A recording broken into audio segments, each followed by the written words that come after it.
Did you really think that wiping your boots on my coat would erase the fact that you stole everything I ever built? Justice does not happen overnight. It takes years to catch up with a corrupt man, but when it finally arrives, it destroys every single thing he spent his life building. True strength is not about how loud you can yell or how many people you can intimidate. It is about staying quiet until the exact moment your enemy exposes his throat.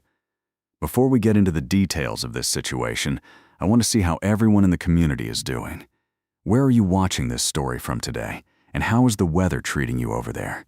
I always read the comments, so please let me know down below. My name is Thomas Kane. This is the story of how I went from a broken, homeless drifter with a disfigured face to the rightful owner of the largest cattle operation in the territory, standing over the man who ruined me while he begged on his knees. This is the exact moment where a cattle baron spat on a quiet drifter in the saloon, never realizing that his hired gun recognized his scar. If you are ready for a deep story about betrayal, patience, and absolute vindication, please make sure to hit the like button, subscribe to the channel, and share this video. This is a story that will stay with you long after it ends, and you will want to keep coming back for more. But let me start from the beginning. When I was 24 years old, I had total faith in the goodness of people. I believed that a handshake was a sacred contract and that honesty always won in the end.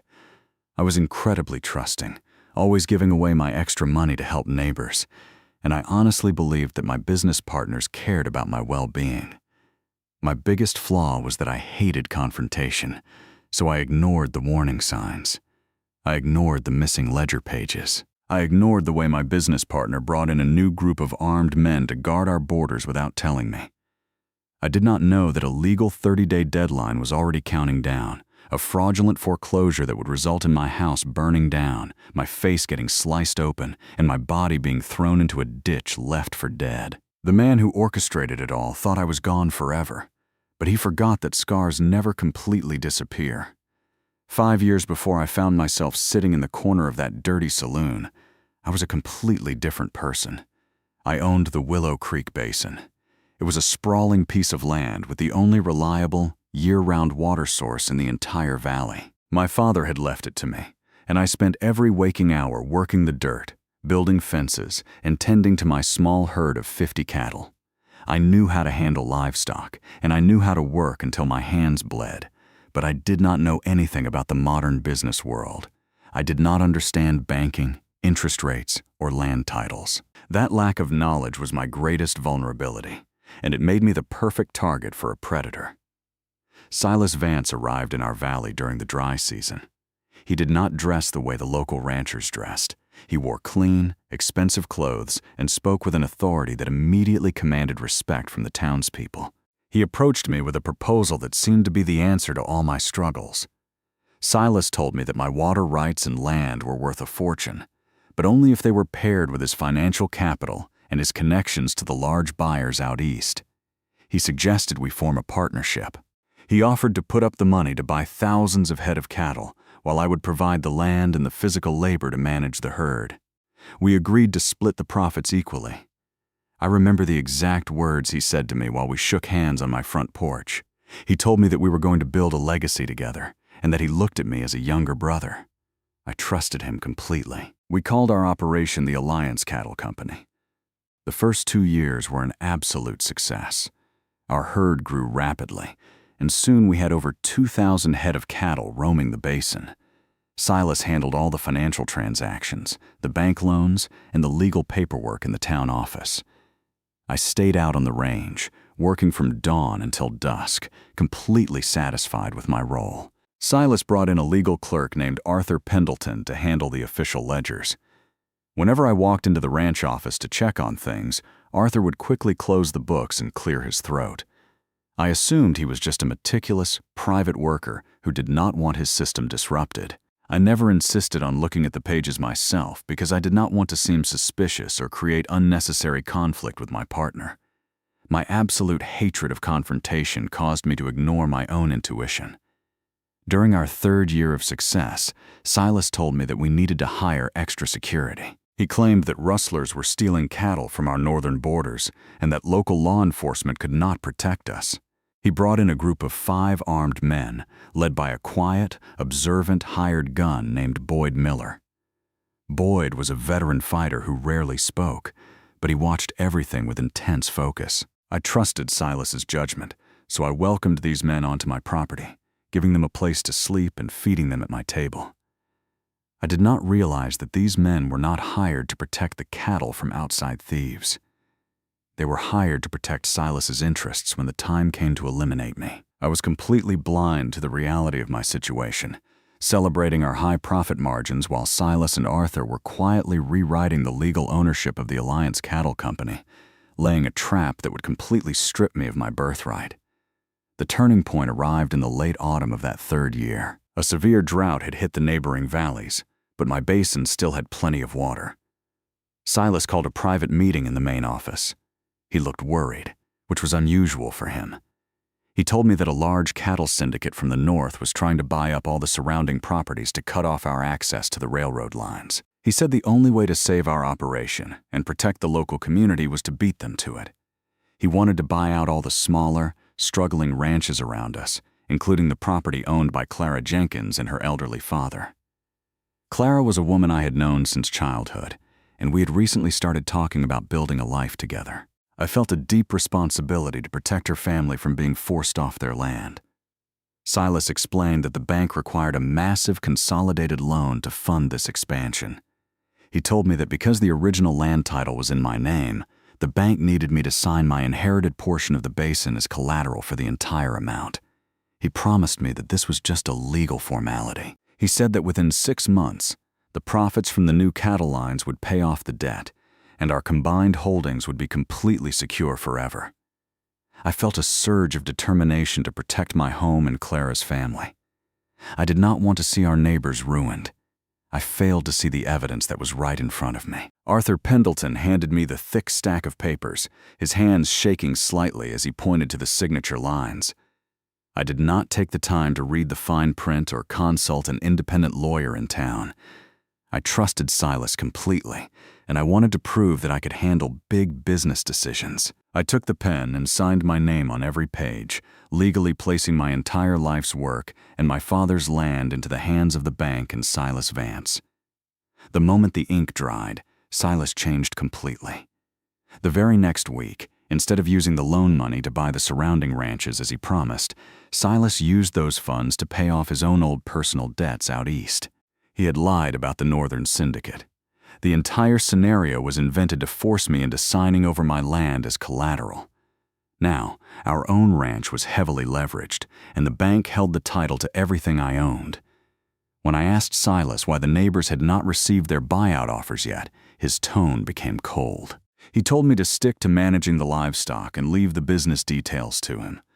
Every single action I took from that moment on only created compounding problems, as I tried desperately to understand a legal situation that I had walked right into. The weeks after I signed those papers became incredibly stressful. Winter was approaching fast, and the pressure on the ranch was growing every day. The first real sign of trouble came when a courier from the county seat delivered a certified letter directly to the bunkhouse by mistake instead of the main office. I happened to be there repairing a saddle when the man walked in. I looked at the envelope and saw it was a formal notice from the regional bank addressed to the Alliance Cattle Company, marked with a bright red stamp that read past due. I took the letter straight to Silas. He was sitting at his desk, smoking a cigar. When I laid the paper in front of him and asked why the bank was sending default notices, he did not even blink. He laughed, shook his head, and told me that Arthur had messed up the transaction codes on our latest cattle shipment transfer. He said the money was sitting in a holding account and that he would ride into town the next morning to clear up the misunderstanding. He told me that I was letting my nerves get the better of me and that I needed to focus entirely on preparing the northern pastures for the winter freeze. I wanted to believe him because the alternative was too terrifying to face, so I went back to work. But the atmosphere on the ranch changed drastically over the next month. Arthur stopped eating dinner with the rest of the crew. Whenever I walked into the main building, he would instantly gather his papers and leave the room.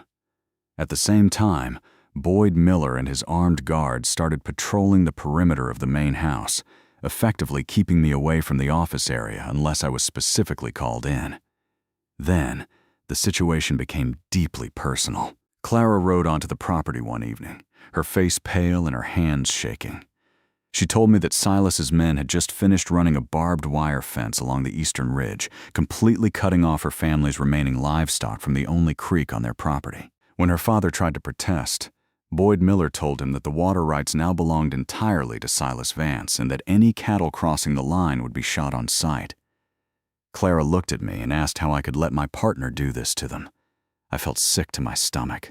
I promised her I would fix it, but I could feel the control slipping out of my hands. The next day, I marched into the main office without knocking, determined to force Silas to tear down that fence. But when I pushed the door open, Silas was not alone. He was raising a glass with a man named Gordon Sterling, a wealthy investment broker from Boston. Silas looked up at me, his expression completely cold. He did not introduce me as his partner. Instead, he turned to Gordon and said that I was the head wrangler who looked after the physical maintenance of the stock. I stood there frozen, the disrespect hitting me hard. I demanded to speak with Silas alone, but he told me that he was in the middle of closing a major acquisition deal and that my complaints about local fencing boundaries would have to wait. He suggested I go back out to the barns where I belonged. I realized then that Silas was using my hard work and the land I had surrendered to impress Eastern investors, building a massive financial empire on top of my sacrifices. My own crew was now taking orders exclusively from Boyd Miller, and I was being pushed out of my own business. I spent that entire night walking the property lines in the freezing rain, realizing that every choice I had made to avoid conflict had only trapped me deeper in Silas's web. I knew I needed to see the real bank ledgers myself, no matter the cost, but the armed guards were now watching my every move. I waited until midnight, when the storm was at its worst and the heavy rain masked the sound of my movements. Boyd Miller and his armed guards had taken shelter in the main barn, leaving the office porch unguarded for the first time in weeks. I used my old maintenance key to slip through the rear door of the ranch house, my boots soaking wet as I stepped into the dark hallway. My heart was pounding, but I forced myself to move silently towards Silas's private desk. I needed to find the real financial books before the bank took everything. I found the bottom drawer locked, but I used a small iron file from my pocket to force the latch open. Inside sat a thick leather binder labeled with my father's original ranch name, alongside a folder of fresh legal documents. I pulled out the papers I had signed during the autumn meeting and read through the small print line by line.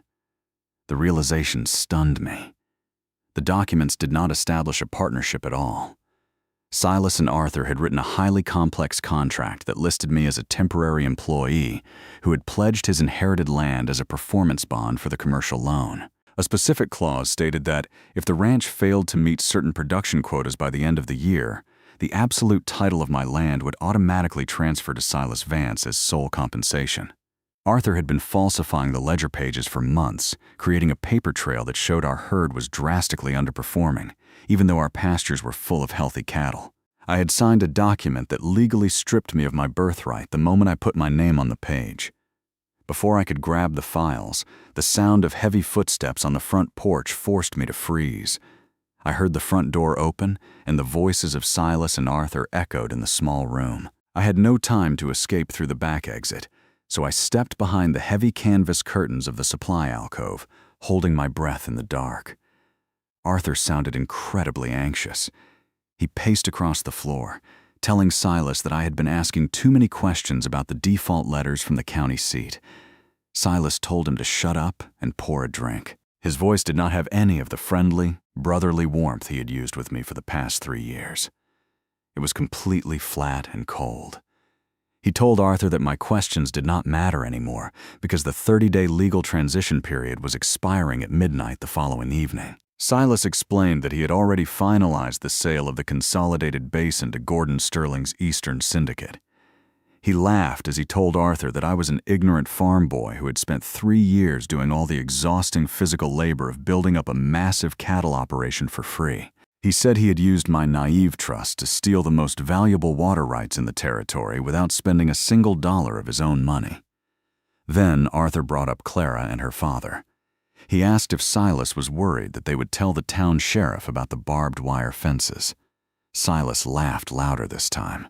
He told Arthur that he had already taken care of that situation by using the power of attorney paperwork I had blindly signed.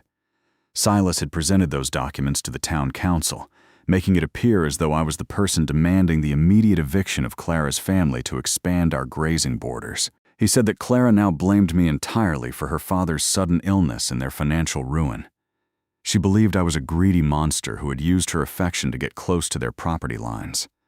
I stood behind that curtain, completely devastated.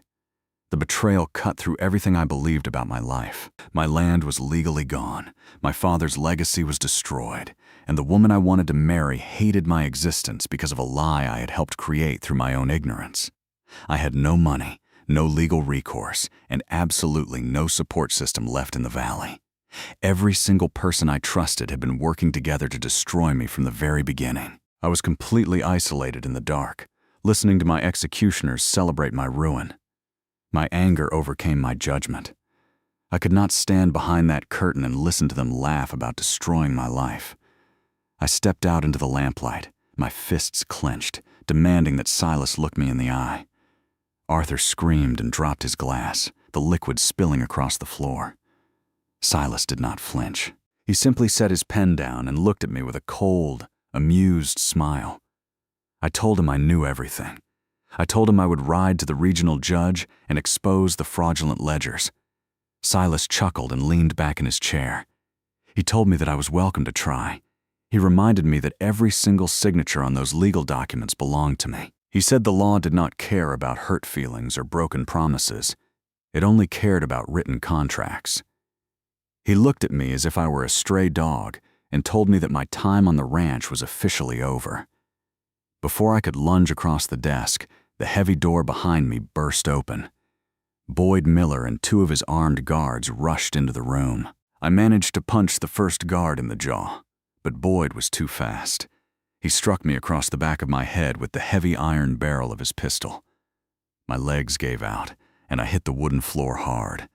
The guards pinned my arms behind my back, pressing my face into the dirt that had tracked inside from the storm. Silas walked out from behind his desk and stood over me, his expensive boots inches from my eyes. He told Boyd that I was becoming a liability to the upcoming sale with Gordon Sterling. He said he wanted me gone from the valley permanently, and he wanted to ensure I would never have the nerve to show my face in public again. Boyd Miller pulled a long, sharp hunting knife from his belt. He knelt beside me, his grip on my hair like vice grips. I struggled with all my strength, but the guards held me down completely. Boyd looked into my eyes with a flat, emotionless expression.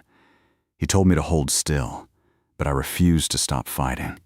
He pressed the cold steel against my left cheek and sliced downward, cutting deep from my temple all the way down to my jawline. The physical pain was blinding, and the warmth of my own blood instantly covered my face. I gasped for air, my throat tightening as the blood pooled on the floorboards.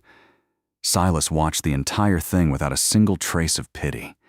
He told the guards to take me out to the eastern boundary line and throw me into the flash flood ditch. The guards dragged my heavy body through the freezing rain, throwing me face down into the cold mud at the edge of the property line. I lay there in the dark, barely conscious, my face mutilated and my body shivering violently from the cold. As I struggled to lift my head, I looked back toward the western ridge where my father's old cabin stood. A bright orange glow lit up the midnight sky. Silas's men had set fire to my home, burning every photograph, every piece of my father's clothing, and every personal item I owned to the ground.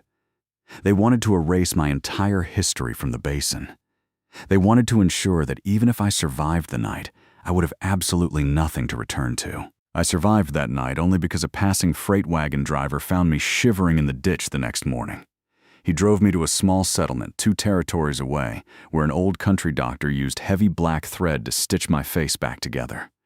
The physical wound eventually closed, but it left a thick, twisted, disfigured scar that ran from my temple to my chin. My left eye was permanently narrowed from the tight skin, completely altering my appearance. For 2 long years, I lived as a homeless drifter, moving from one isolated logging camp to another. I worked the lowest, most grueling jobs just to afford a standard loaf of bread and a cup of black coffee. I wore a wide, battered hat pulled low over my eyes to hide the disfigurement, never speaking to anyone unless it was absolutely necessary. The emotional weight of my losses was a constant pressure in my chest. I had lost my home, my family's legacy, and my self-respect. Every time I looked at a reflection in a basin of water, the horrific scar reminded me of my own naive stupidity. I heard rumors from passing travelers that Silas Vance had become the richest cattle baron in the region, using my land to build a massive monopoly, while Clara and her ailing father were forced to live in a broken-down shack near the town cemetery. Everyone in the valley believed the lies Silas told, thinking I had stolen the company funds and run away in the middle of the night like a coward. I had hit absolute rock bottom, completely isolated from the world, with no money, no friends, and no apparent way to fight back against the monster who had stolen my entire existence. The turning point came when I was 26 years old, working at a small blacksmith shop 2 territories away from my old home. I spent my days lifting heavy iron bars and stoking the furnace, using the intense physical labor to distract myself from the constant anger in my chest.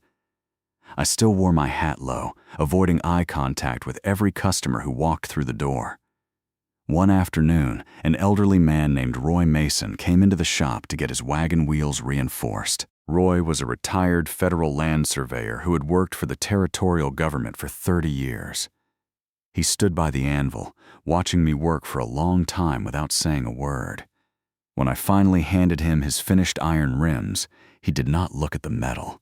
He looked straight under the brim of my hat, directly at my disfigured cheek. He did not flinch or turn away in disgust like the others. Instead, he asked me if my name was Thomas Kane. I felt an immediate surge of panic.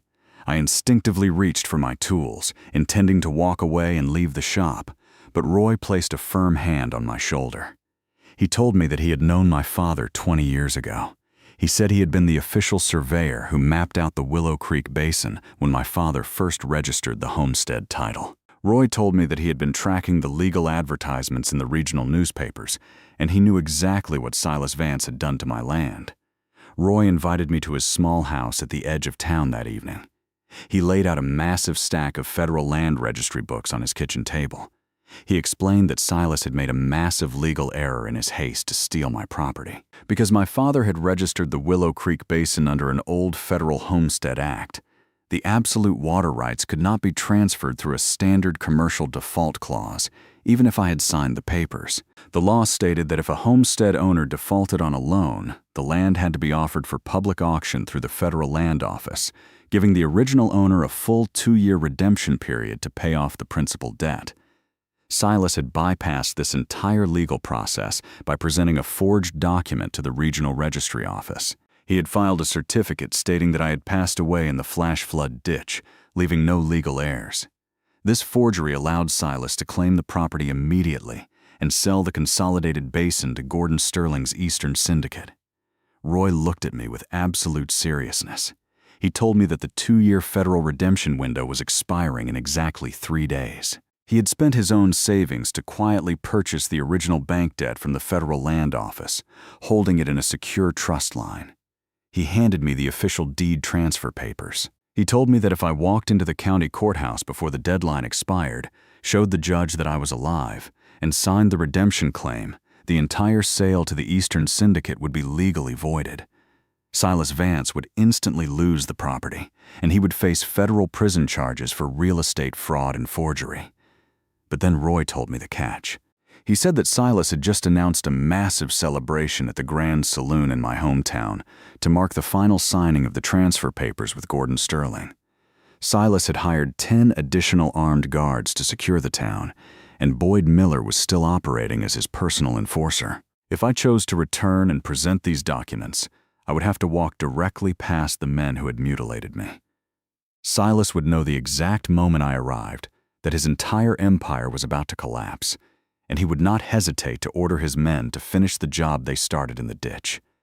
I was faced with an impossible choice. I could stay in this quiet town, working as an anonymous blacksmith for the rest of my life, completely safe from Silas's violence. Or I could choose to fight back, rewrite the narrative that had ruined my reputation, and face the men who had taken everything from me. I looked at the reflection of my scarred face in Roy's window. I realized that hiding in shame was not living at all. It was just a slower way of dying. The despair that had held me down for 2 years turned into absolute determination. I took the legal documents from Roy's hands, packed my few belongings, and prepared to ride back into the valley to claim my justice. I rode back into the valley under the cover of a thick evening fog. I went straight to the Grand Saloon, where the entire town had gathered to celebrate Silas Vance's final contract, signing with Gordon Sterling. The windows leaked bright golden light, and the sound of loud laughter and piano music carried out into the street. I pulled my battered hat low over my eyes, wrapped my old, torn coat tightly around my shoulders, and walked through the front doors. I looked like every other broke drifter, searching for a warm corner to escape the cold. The saloon was packed to the doors with ranchers, town officials, and investors. Silas Vance sat at a large circular table in the center of the room, surrounded by bottles of expensive whiskey. Gordon Sterling sat directly across from him, holding a fountain pen, ready to sign the final purchase agreements. Boyd Miller stood directly behind Silas, his hands resting near his gun belt, his eyes scanning the crowd. No one looked twice at me as I walked quietly through the press of people, stopping just a few feet from Silas's table.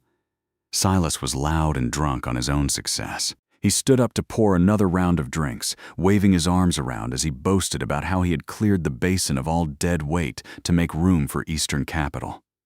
As he turned to address Gordon Sterling, he bumped directly into me. He stopped, his face twisting into an expression of intense disgust as he looked at my ragged clothes and muddy boots. He did not look at my face because my hat was tilted forward, hiding my features. Silas sneered, pulled a large breath into his chest, and spat directly onto the wool of my coat. He told me to get my filthy, broken carcass away from his table before he had his men kick me into the street. He laughed, looking around the room to see if the crowd enjoyed his display of dominance. I stood perfectly still for 3 long seconds. The entire room went dead quiet as people watched to see how the ragged stranger would respond to the cattle baron. Slowly, I reached up and lifted the brim of my hat. I stood up straight and forced Silas to look directly at me. The bright light of the overhead chandeliers hit my left cheek, exposing the thick, purple, twisted scar that ran from my temple down to my jawline. Silas stared at me, his smile freezing, his face turning pale as he tried to figure out who I was. But before Silas could speak, Boyd Miller took a sudden step forward.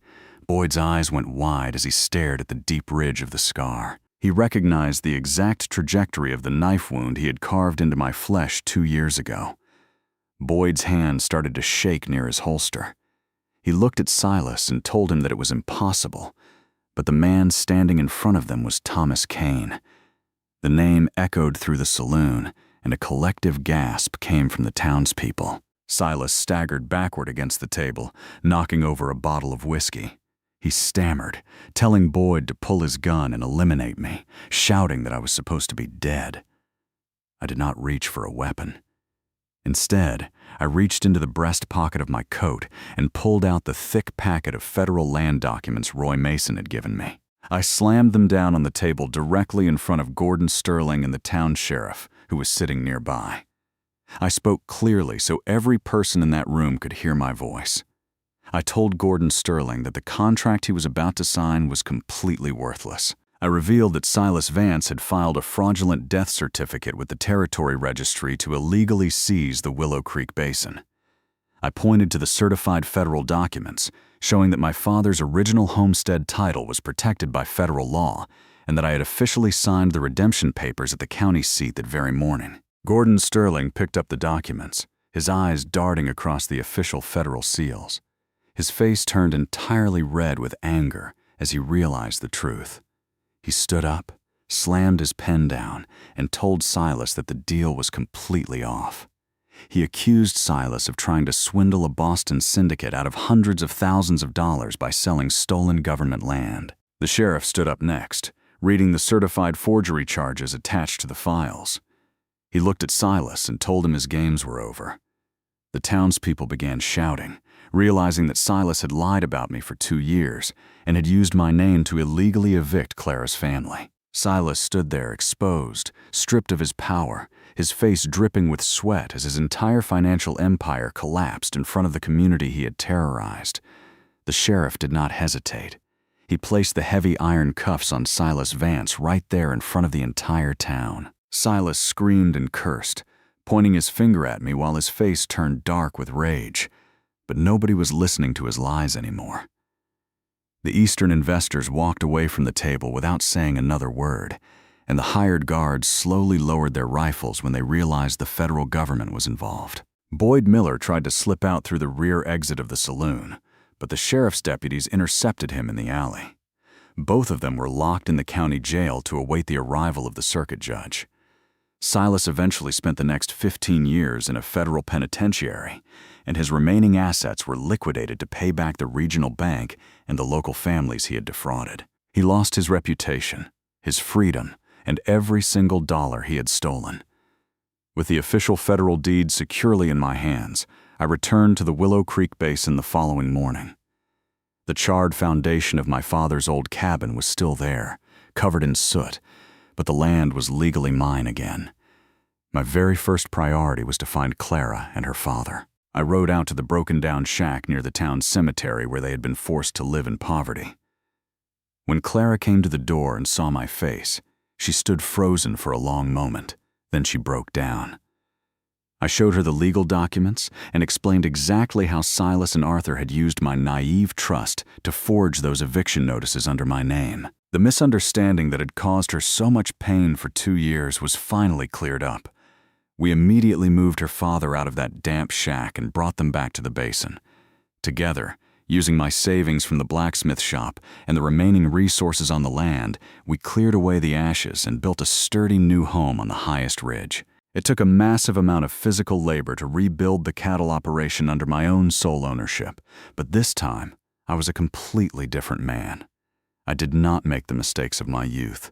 I personally inspected every single page of the financial ledgers every week. I attended every town council meeting myself, and I managed my new crew with absolute transparency and fairness. Within 2 years, our cattle herd grew to over 3,000 head, and the water lines were opened up so that every neighboring rancher had free, unrestricted access to the creek during the dry season. Clara and I got married on the front porch of our new house, and her father lived out his remaining years in comfort and peace, knowing his family was secure. Looking back on this entire journey, I do not carry bitterness in my heart anymore. I recognize that the naive 24-year-old boy who lost everything had to go through that dark descent to become the man I am today. The experience taught me that true justice requires patience, and that real strength is built through endurance. The thick, disfigured scar on my left cheek does not cause me any shame when I look in the mirror now.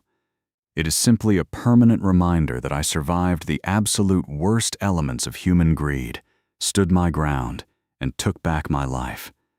I truly hope you enjoyed this story of patience and ultimate vindication. If this narrative kept you gripped until the very end, please make sure to hit the like button and subscribe to the channel so you never miss our upcoming videos. Share this story with your friends and family, and leave a comment down below letting me know your favorite part of the journey. I read every single comment, and your support helps us continue bringing you these deep, impactful stories. Thank you for watching today. Stay safe out there, and I will see you all in the next video.